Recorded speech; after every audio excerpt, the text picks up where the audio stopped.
What's up, fellas? It's your main man back on the scene with another video. This is a Midnight's Edge video, and they're talking about Red Sonja. It's one of my favorite channels. I like this one with also WDW Pro. It's another good channel, and I forget the other one, but check this title out, man. Red Sonja reboot will change the original's male gaze orientation, according to Matilda Lutz. D-O-A. Hey, Sheree, that motherfucker dead. He dead, man. Fuck that. Let's go. It's dead on arrival. It's like they don't learn. And hopefully this is BS and they got their stuff together. This will never sell. This is what kills me with this. This stuff was created by men for men. Now, if you want to create something for women, why don't you create something new? Why is it that they always have to try to take something from men and put women in charge? And it doesn't work. Let's check it out. South just spoke up about the new movie, and what she said is not what anyone wanted to hear. So, is the project doomed? Let's find out. Matilda Lutz recently spoke out about the new Red Sonja, in the process using terms like very women-empowered, while disparaging the male gaze. You know, the normal talking points she will have been fed by the studio. Alas, these talking points are maybe a little bit out of date, to put it gently, and positively radioactive, to put it bluntly, because they were... Please, hold on. This is Red Sonja. Now, let me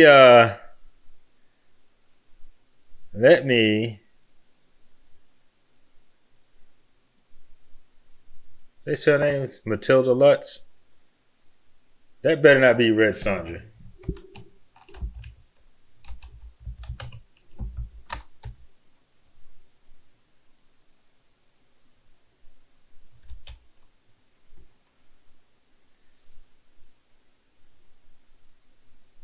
Is this the same woman?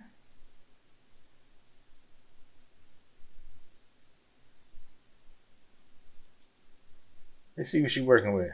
She better have a nice ass on her.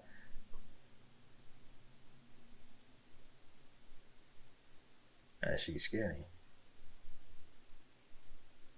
no good shots on her. Oh, she got the itty bitty titties. Ah, nah, come on, man. Oh, hell no. Put the Terminator on this.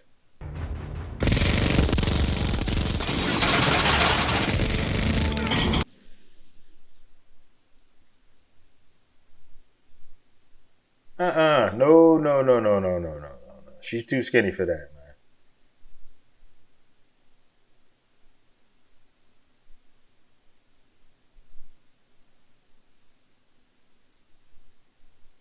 Let's see what she got here. She ain't got no ass, man. Not even a speed bump. Come on, man. All right, let's just get to it, man. Radioactive, to put it bluntly, because they were also used in conjunction with The Marvels, Marvel's Echo, and Madam Web, also known as last year's biggest flop in theaters, last year's biggest flop on Disney+, and the biggest flop so far this year, also in theaters.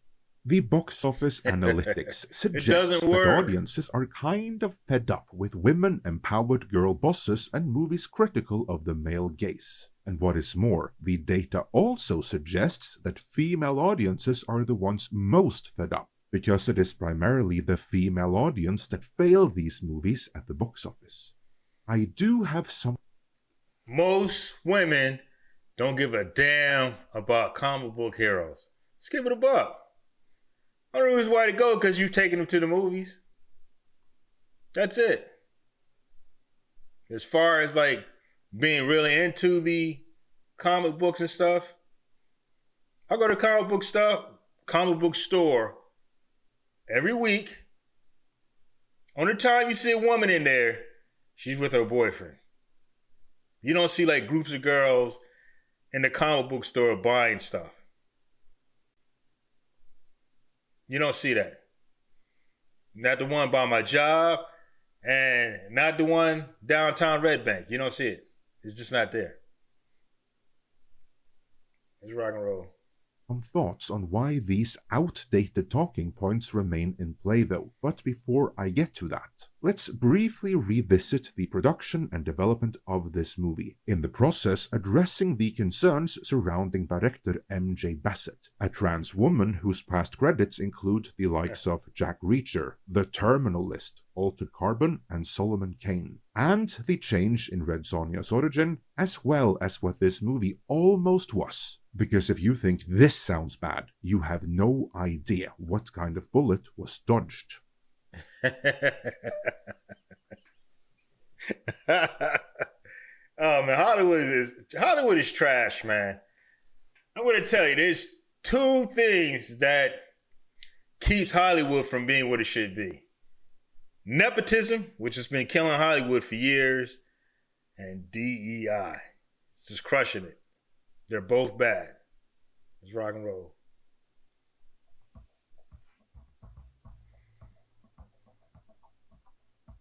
Prior to MJ Bassett, Red Sonja was on track to be directed by a trans man, namely Joey Soloway, and written by Tasha Huo. And as suspected, we now know that that iteration of the movie was all about identity politics.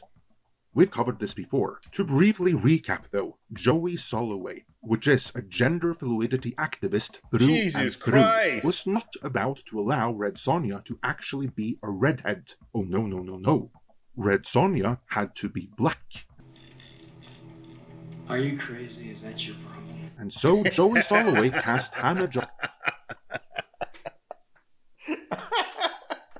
Oh my God. Are you kidding me? Oh, man, these people, they're pandering. That's the thing I don't like, white liberals. You pander to black people. You don't really offer anything worth a damn. Just pandering. Nothing worth a damn. If you was real with your shit, you would do Vixen, an original black character. Let's rock and roll.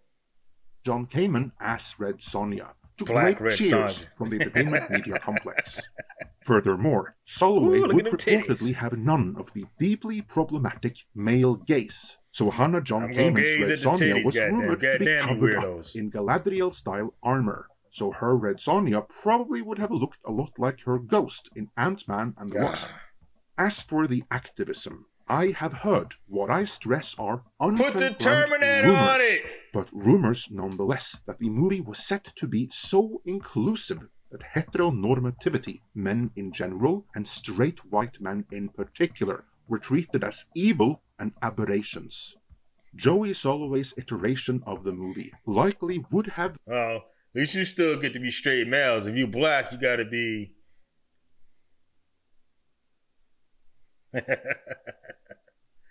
been fully embraced by the entertainment media complex and soundly rejected by the fans and movie-going audience. Luckily, this iteration of the movie fell apart 1 year ago. This was also mentioned in the Hollywood Reporter article. A complete disaster, said one crew member with knowledge of Soloway's involvement. They just didn't feel competent to do the movie, says Yarib of Soloway, who nevertheless remains attached as an executive producer. Soloway has a different explanation for the change of the role, but it's such a stupid one that even the Hollywood Reporter put it in parentheses, and I'm not even gonna dignify it by reading it out loud.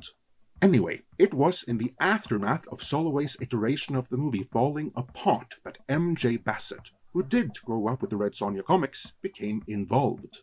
Bassett cast Matilda Lutz in the role. Bassett insisted the chainmail bikini be present. After learning...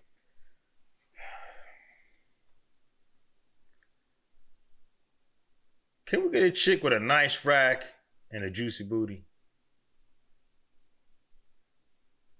Like, if I was producer of Vampirella, she'd be stacked.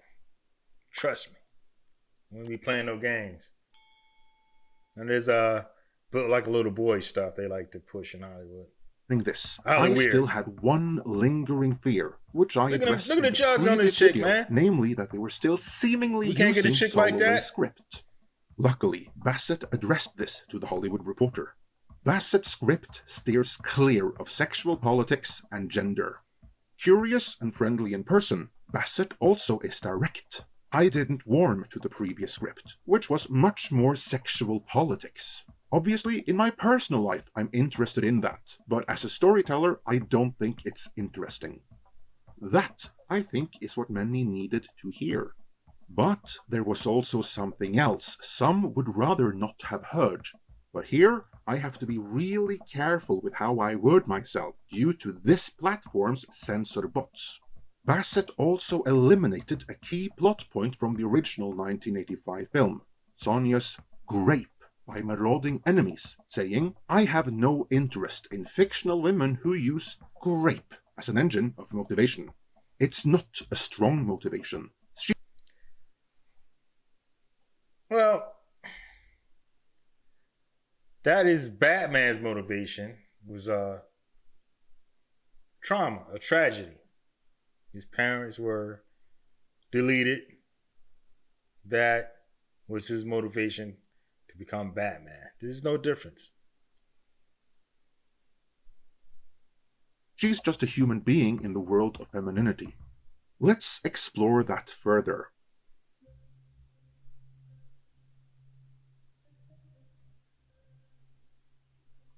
When Red Sonja first appeared in the pages of Conan, she had no origin story. She was just a badass swordswoman.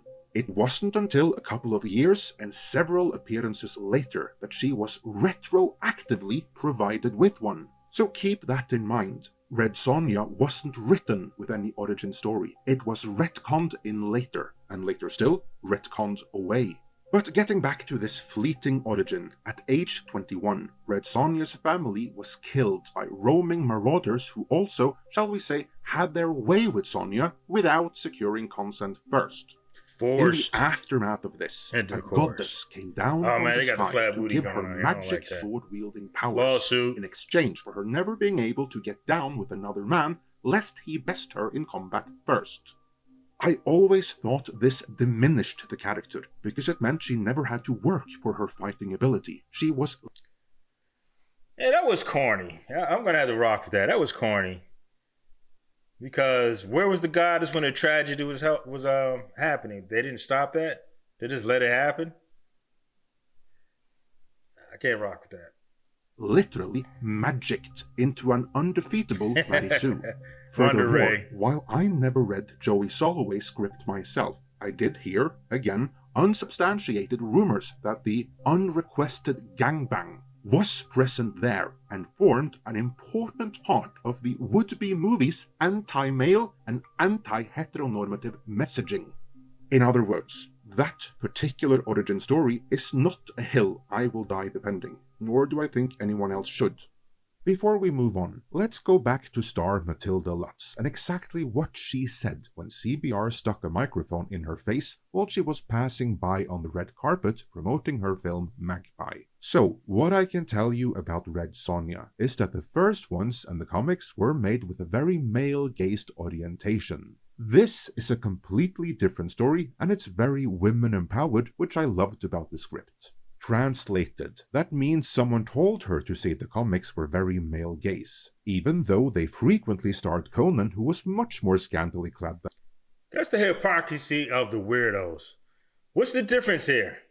The man is scantily clad, the woman is scantily clad, so how come they don't complain about the female gaze? It's the exact same thing. Bunch of weirdos, man. It's anti-heterosexuality. Misandry. Plain and simple. She got a nice rack here, though. Than her. She has evidently not seen the previous movie, because then she'd know that Brigitte Nielsen was pretty covered up in it, no chainmail there. And as for the women-empowered bit, she might as well have said, just like the Dynamite comics for the past 20 years. In short, she isn't really saying anything here that we didn't already know. But then, why say this at all? This is dumb. Because, like, our boy Van Helsing, Vampirella, They are female, but they're kicking ass, man. What's the problem? They've always had kick-ass females, even back in the 60s and stuff. Look at some of the older stuff. They weren't like a 50-50 ratio, like 50% female heroes and 50% male heroes. It's just dumb. But the female heroes that they had were kick-ass chicks. That's what happens when you have a bunch of weirdos running the show. They don't care about this stuff, and they don't read the books anyway. When it should be blatantly obvious it's not going to fly with the audience. Well, I don't think this statement was made for us. Or that is, she was obviously asked by CBR on behalf of their audience and she answered them. But I think what she said was simply her regurgitating the very same talking points the studio are using to sell the movie to a distributor. Because for Millennium, the studio, that has been the big challenge thus far. This is essentially an independent movie that they have to sell to a distributor, and chances are it's the distributors who are terrified of the male gaze, and who want constant assurances. Yeah, Hollywood's infested with weirdos, man. It's infested. And I don't know how they can fix that other than purge.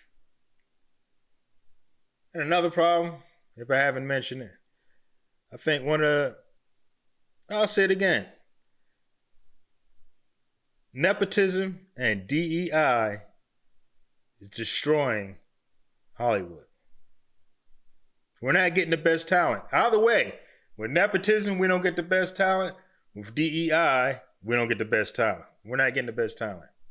Let's rock and roll. That it is empowering to women before they even consider touching it with a 10-foot pole. And since CBR says the new film is expected to premiere in theaters in 2024, that tells me they still haven't found a distributor.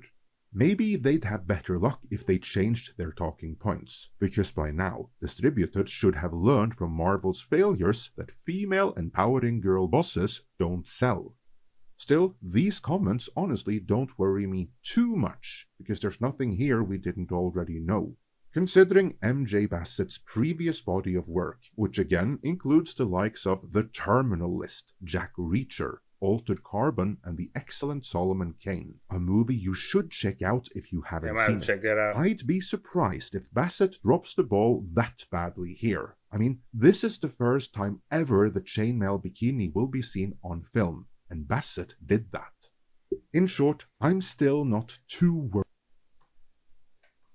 Yeah, but she got itty-bitty titties and the flat booty. I mean, they could have at least gave us a speed bump. And if I become, I'll let you all know. But until we, for better or worse, learn more, I have to let you all know of something else. You know, The Savage Sword of Conan, the amazing comic from the 70s with the glorious covers, the black and white pages, and amazing stories that held no bars? Well, courtesy of Conan rights holder Heroic Signatures and Titan Comics, it's back, and you need to check it out. It's brutal and gory, with heads and limbs being lopped off. It does not shy away from or make any apologies for the male gaze. And damn, baby got more cakes than Duncan Hines, man. Damn. Most importantly, it's not just gratuitous, because the stories are genuinely awesome and read. Oh, we gotta go back. That's what's up, man. Male gaze. This is man stuff. Give us what we want. Like I said, they drew the ass nice. She got nice titties. Let's go back a little bit. I saw some titties earlier. Yeah, that's what's up, man. Draw the hoes like they're supposed to be. And most importantly, it's not just gratuitous, because the stories are genuinely awesome and read as though they were ripped straight out of the Savage Sword comics of the 70s. And they don't just include Conan, they also include the aforementioned Solomon Kane. So we're gonna cut this off right here. So let us hope that MJ Bassett gets it right. And none of this male gaze BS, weirdo stuff, anti-heterosexuality. Just make the goddamn movie. Like, if they made a movie that's catered to gays, I wouldn't complain about it. I'm not going to watch it, but I wouldn't complain about it. If there's a market for it, what the heck? But when it's for us, it's a problem. It's problematic. It's toxic masculinity. No, it's being a goddamn man. Anyways, brothers, let me know what you think. Drop a comment below. Like, share, subscribe, and I'll see you brothers in the next video. Peace.